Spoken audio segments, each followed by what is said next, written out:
Welcome, everybody. I'm going to say welcome to the Abby Stein Memorial Lecture. Welcome to the international edition of the Abby Stein Memorial Lecture. We have two things going on this evening related to the role of John Jay VERA Fellows, or as we refer to ourselves, Verons, in the wider world. First, current Veron and English major, Tia Lena Elliott, is going to talk to us about her recent travels to Morocco.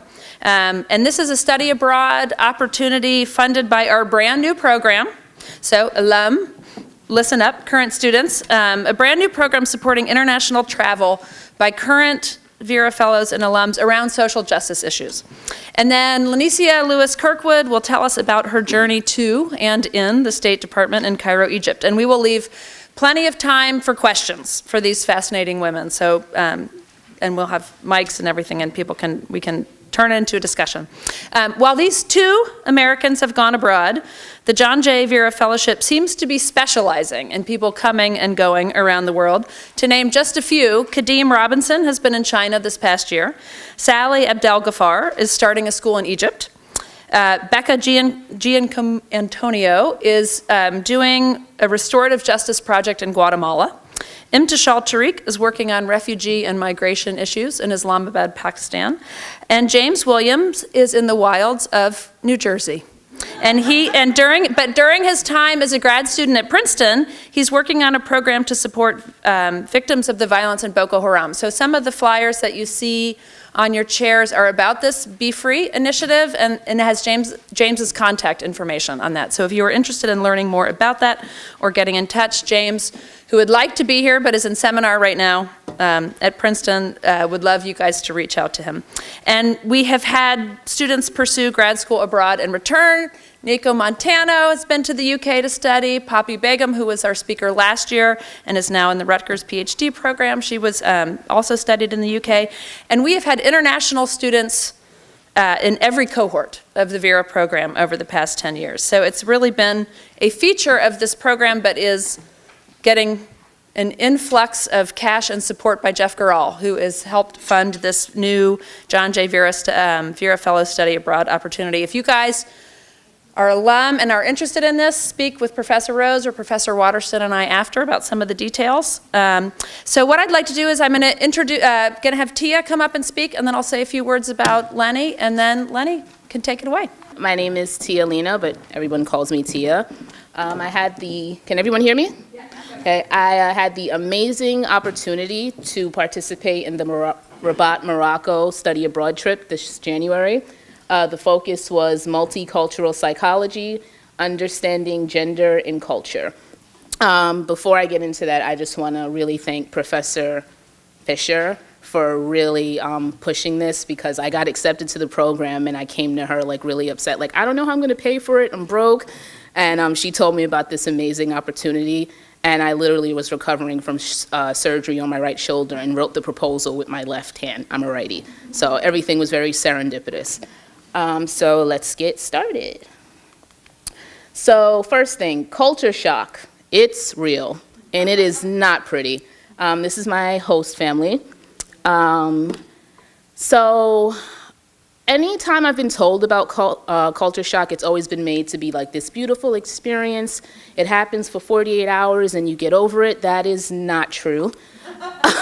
The first 12 days, I wanted to go home. The homestay experience was a little hard for me because I'm 31 years old, and having to check in, leaving a home and having someone ask me, a grown woman, where are you going? Who are you going with? What time will you be back? The experience of street harassment. In Morocco, harassment is only illegal in the workspace. So a grown man can follow me down the block and say whatever, and if I report it to a police officer, it's just, but then again, it sort of toughened me up, because in New York, street harassment is just like, okay, whatever, nothing. But what I learned from this experience was it's okay to be uncomfortable. And if you're comfortable all the time, then you're really not learning anything. And this isn't vacation. So I'm going to go to the next slide. So this was the Hassan II Mosque. I believe it's one of the biggest mosques in the world, if not on the continent of Africa. And I saw this quote scribbled on the ground there: "Good architecture is poetry in 3D." And it just really resonated with me. And I like the fact that typically here, when we walk past a religious building or a church, we sort of ignore it. But here, everyone was in awe. So, okay. This was Fez, and this is the leather tannery. Fez is known for its leather and its tanneries. I don't know if anyone has ever had the pleasure of smelling raw leather, but if you ever go to Fez and you ever have the opportunity to visit this tannery, do not eat. I was nauseous the entire time, but I got 3 leather bags for $75. So, just saying, it's worth the smell. So, this is Chef Shawan. It's called the Blue Pearl. Everything is in shades of blue, and I loved it. I felt like I was living in a snow globe the entire time I was there. So on this slide, I just want to touch on Western privilege. Just don't do it. For example, in Morocco, they have Western toilets that we use, and they have these things called Turkish toilets. The first time I encountered one, I refused to use the bathroom. My professor's like, "You're either going to use the Turkish toilet or you're going to sit on the bus for 2 hours. What are you going to do?" I'm going to use the Turkish toilet. So I just want everyone to take a journey with me. Just imagine there's a hole in the ground, and then there's a footprint here and a footprint here, and then a handicap rail, and you squat, and you do what you have to do. Now, men are just like, whatever, I do this every day, that's nothing for you guys. But as a woman, it was really uncomfortable. And I realized that I was seeing everything through my American lens, through my Western privilege, and I had to check myself. As a black woman, I always like to wear the badge of, I don't have any privilege, you know, I understand everything. You don't. And you're not going to, and it's very important to know that, and it's very important not to judge others, and especially when you're in someone else's home. So it humbled me a lot and very greatly, and I'm very thankful for the experience. And I made a joke to Professor Fisher and Wrights earlier today that I went home and like hugged my toilet, not literally, just because. Just imagine going somewhere and like there's no toilet paper, or there's like no hand soap, like the little things that we take for granted. I literally like hugged when I got back home. And I'll go to the, and also preconceived notions.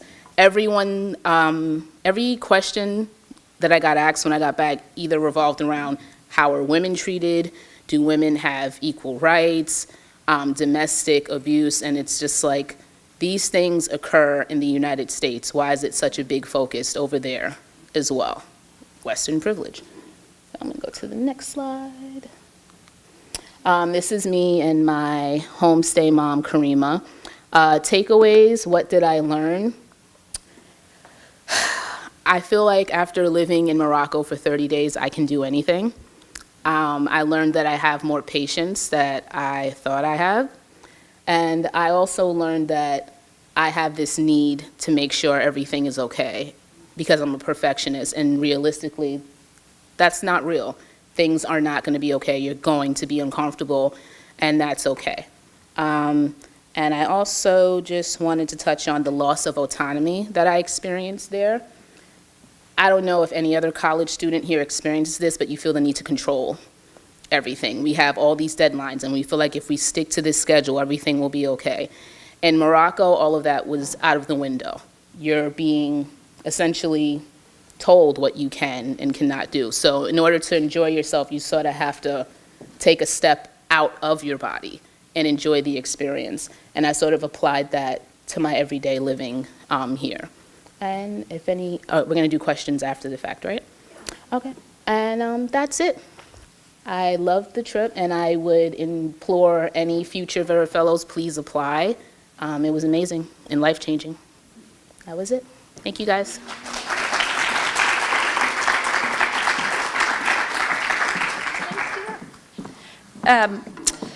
I'd like to just say a word of welcome to Abby's family. Her sister Rita, her husband Enos, and Sadie, her daughter, is here. And Abby would have been extra proud of the international focus of today's event. One of her final initiatives with the program was to convince Jeff Garral to give us the money for just such an opportunity. Abby felt a special interest in the future of our speaker today, Lenny Lewis, and she showed this interest in classic Abby fashion by dragging Lenny into her office from time to time and making her cry. Lots of times, yeah. I remember saying to Abby once, like, is that okay? And Abby's like, it's good for her. I'm like, okay, good. She was really, really happy that you were a Wrangell Fellow, which Lenny was, which allowed her to get an MA in International Economics from Johns Hopkins and become a diplomat. Abby might not have anticipated the challenges of working at this particular political and cultural moment, but not too much surprised Abby. I've been trying to get Lenny to come talk with us for a few years now, despite her very long commute. So it's an extra special treat that the stars align this year, particularly because we really, really, really need to know what the hell's going on, Lenny. So unofficially, of course. So without further ado, please welcome Lencia Lewis-Kirkwood. I think the way I think about, I don't really know how to word this. I don't know.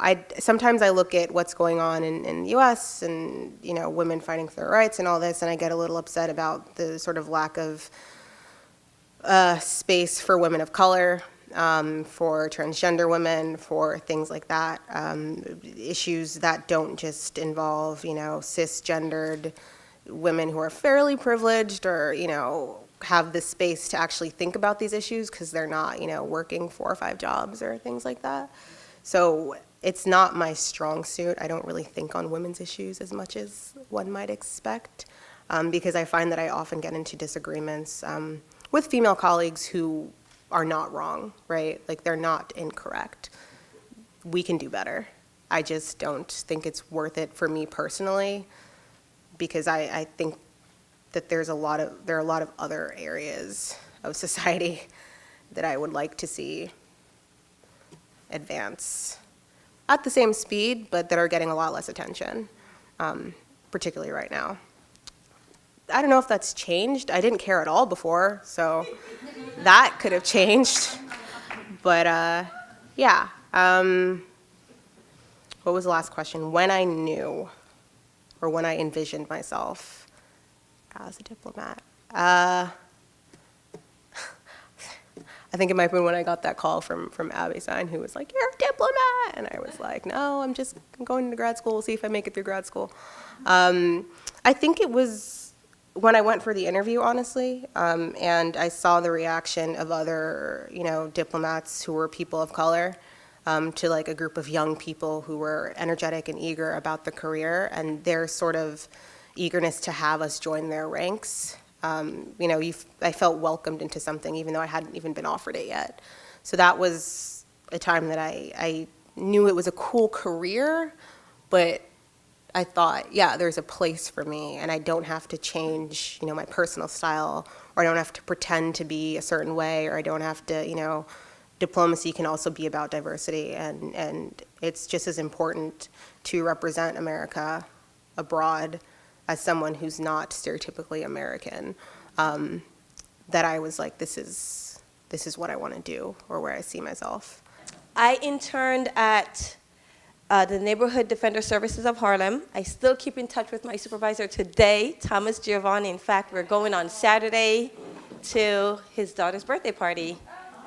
Her and Layla are best friends. I know, exactly. I'm currently at Torah Law.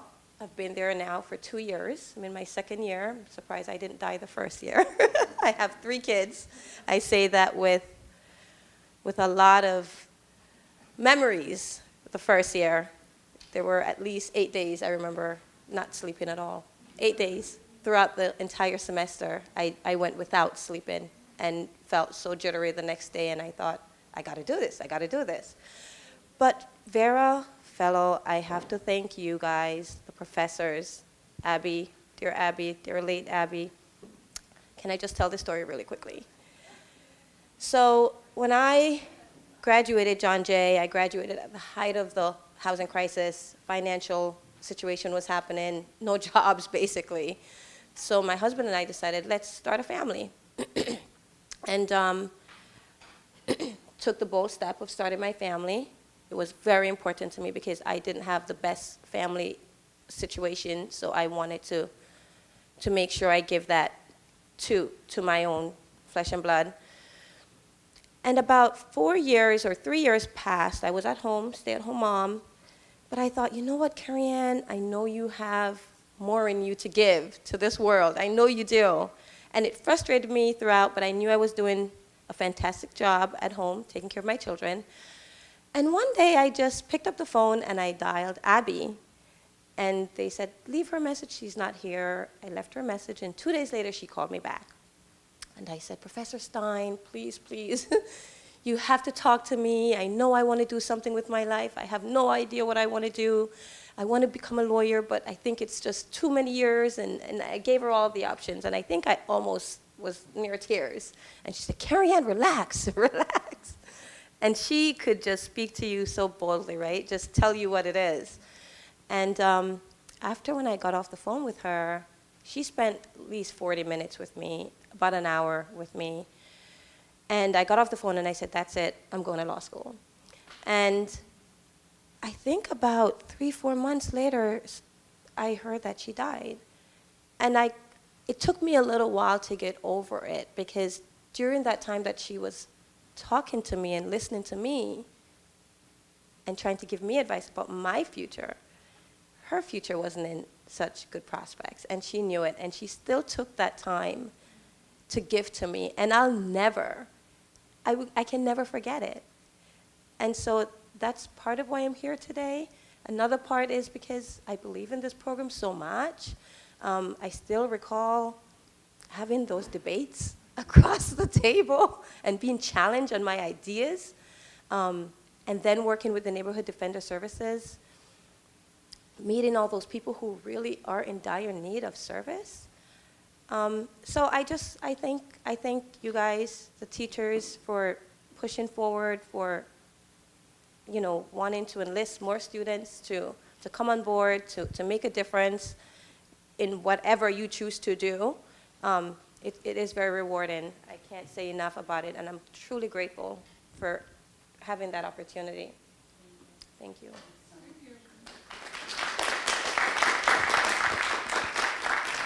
Hi everyone, my name is Magdalena Oropesa, and I was an alumni last year, so I was in VERA last year. And I double major in criminology, Latin American and Latino studies. I'm a senior right now, and I'm off to law school hopefully next semester. Oh, I was at Safe Horizon Immigration Law Project. Hello everyone, my name is Sharon Santos. So I was with Magdalena last year. So I interned at VERA, Center for Youth Justice. Hi everyone, Lauren Giles. I have my master's in forensic psychology, and I was with CJA, which I loved.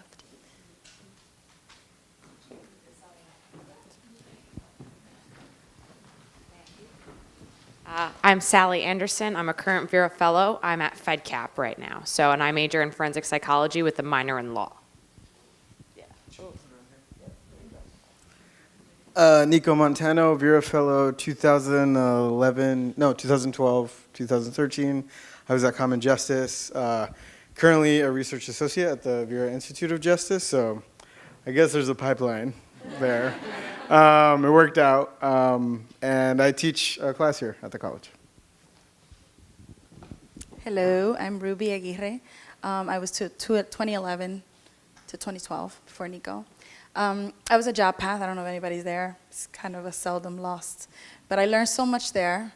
And my time there, my time at VERA has definitely paved the way to my many now employments and different places. I'm at Safe Horizon now. And I definitely want to say thank you to Abby's family for being here. It's so impactful. I try to make it every year. I'm a single mom, raising teenagers, so it is sometimes cumbersome, but when I remember many moments, I think we all have a moment like that, so impactful that we think is ours alone. Hearing you say that really just, I thought I had she just did it for me, and she just her love and her passion. And yeah, I mean, Vera definitely changed my life. I went to school as a non-traditional student, single mom. I was homeless at the time, and I only shared that with Abby. But I made it through. I have a master's in forensic psych, and this program changes lives not because of the stigma of like being impoverished, Latina, teenage mom, but more because these professors care, the students care, we stay connected. It's an amazing networking tool, write that down. And you never feel alone, and you learn from amazing people who end up traveling around the world, Poppy and Apple and everybody who does and we're like literally a network. And I see a future. I remember when we said when the first 100 students comes out, right? I remember those words so clearly. We are a network, we are a family, and it's so humbling to come to these things every year. So thank you guys. You got your work is just so impactful. I don't see her, Professor. Oh, there you are. And Orstein and Wright, you guys are amazing. And to the newcomers who want to apply, it might sound really overwhelming, but you won't know until you try. And it's something I would definitely recommend for everyone. Young, old, doesn't matter your age, doesn't matter where you are, doesn't matter if you don't know what you're doing. You'll take something from it.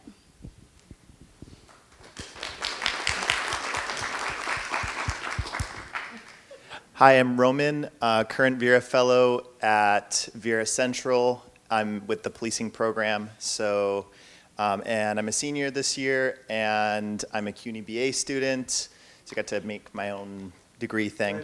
So I called it Economics of Civil Rights, so it's economics, political science, and English, and a few other random classes. So yeah, a little bit of psych that I took with you.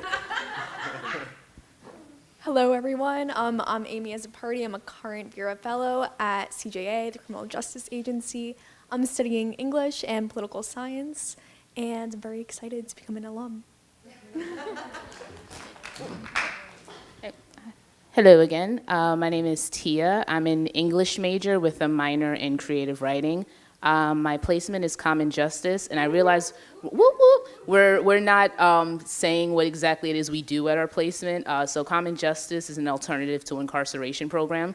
We work with participants between the ages of 16 to 26 to sort of steer them away from potentially doing 1 to 18 months in prison. And I just wanted to touch on two things. One thing that you said that I agree with, as far as being challenged. In the fellowship, you're going to be challenged. We have debates. We had some earlier today, and it's very useful and helpful because when I was abroad, in Morocco, for example, homosexuality is illegal.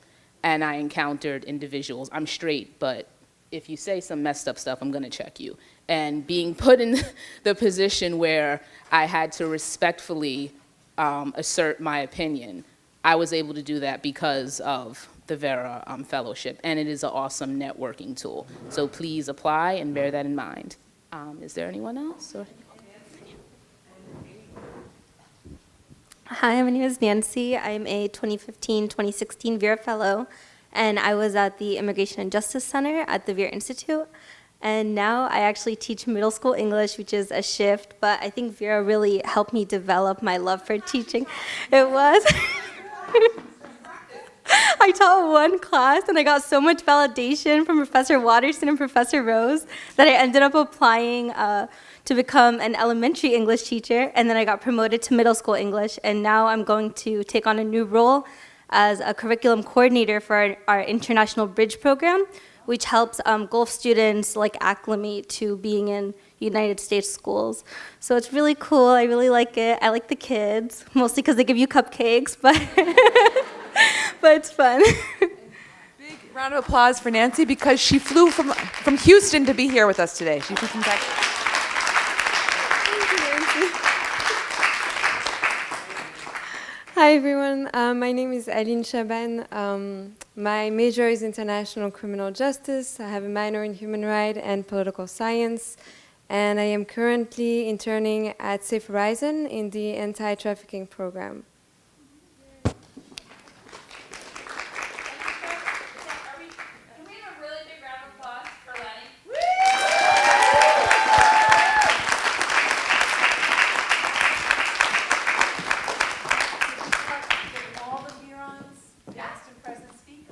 Yeah, okay. Thank you, everybody. Eat, meet one another. If you guys have any questions, we'll stick around to answer them. Great. Hold on.